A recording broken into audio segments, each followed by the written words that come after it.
অনেক অনেক বছর আগে দূর এক রাজ্যে এক সুন্দর প্রাসাদে বাস করত এক ছোট রাজকুমারী, নাম তার ময়ূরী। সে দেখতে যেমন সুন্দর, মনও ছিল তেমনই ভালো। সে কারো ক্ষতি করত না, সবার সঙ্গে মিষ্টি করে কথা বলত, আর সব সময় মানুষের উপকার করার কথা ভাবত। রাজা ও রানী তাকে খুব ভালোবাসতেন। কিন্তু ময়ূরীর একটা স্বপ্ন ছিল।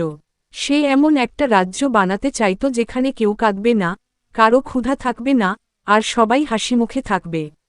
সে নাম দিয়েছিল স্বপ্নপুরী। প্রতিদিন সে তার ঘরের জানালার পাশে বসে বসে সেই স্বপ্নপুরীর ছবি আঁকত। আকাশে রংধনু, মাঠে মাঠে রঙিন ফুল, হাসিখুশি মানুষ আর গান গাইছে পাখিরা, এমনই ছিল তার কল্পনা। একদিন রাজপ্রাসাদে এক জাদুকর এলো। তার হাতে ছিল এক জাদুর লাঠি। সে রাজা ও রানীকে বলল, আপনাদের কন্যা খুব বিশেষ, ওর স্বপ্ন সত্যি হতে পারে, কিন্তু তাকে 3টি কাজ করতে হবে। রাজা বিস্মিত হয়ে বললেন, কি কাজ? জাদুকর বলল, 1. গরিব কাউকে সাহায্য করতে হবে। 2. অসুস্থ কোনো প্রাণীকে সুস্থ করতে হবে। 3. সত্য বলার সাহস দেখাতে হবে, যেখানেই হোক। রাজকুমারী ময়ূরী উৎসাহে বলল, আমি করব, আমার স্বপ্ন সত্যি করতেই হবে। পরদিন সকালে রাজকুমারী বাগানে হাঁটছিল। হঠাৎ সে দেখল এক গরিব ছোট ছেলে প্রাচীরের বাইরে বসে কাঁদছে। তার গায়ে ছেঁড়া জামা, পেটে ক্ষুধা। ময়ূরী তৎক্ষণাৎ প্রাসাদ থেকে খাবার, নতুন জামা আর জুতো নিয়ে এল।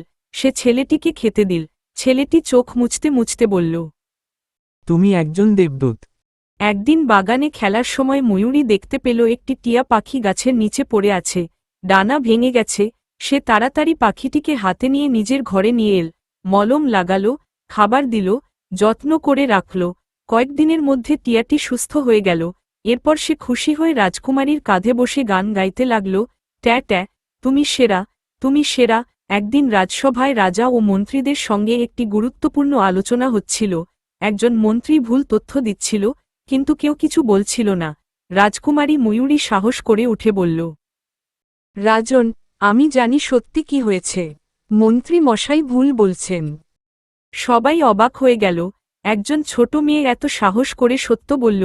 রাজা হেসে বললেন, তুমি সত্যিকারের রাজকুমারী, সাহসী, দয়ালু আর সৎ। 3টি কাজ শেষ হতেই সেই জাদুকর আবার এল। এবার সে বলল, ময়ূরী, তুমি প্রমাণ করেছ তুমি স্বপ্ন তৈরি করার যোগ্য। এখন দেখো। সে আকাশের দিকে জাদুর লাঠি তুলে বলল, জাদু, স্বপ্নপুরীর সৃষ্টি হোক। হঠাৎ করেই রাজপ্রাসাদের পাশে তৈরি হলো এক রঙিন রাজ্য। পাখিরা গান গাইছে, চারদিকে ফুল, হাসি আর আনন্দ। সেই রাজ্যেই রাজকুমারী ময়ূরী রাজত্ব করত, ভালোবাসা, দয়া ও আনন্দ দিয়ে।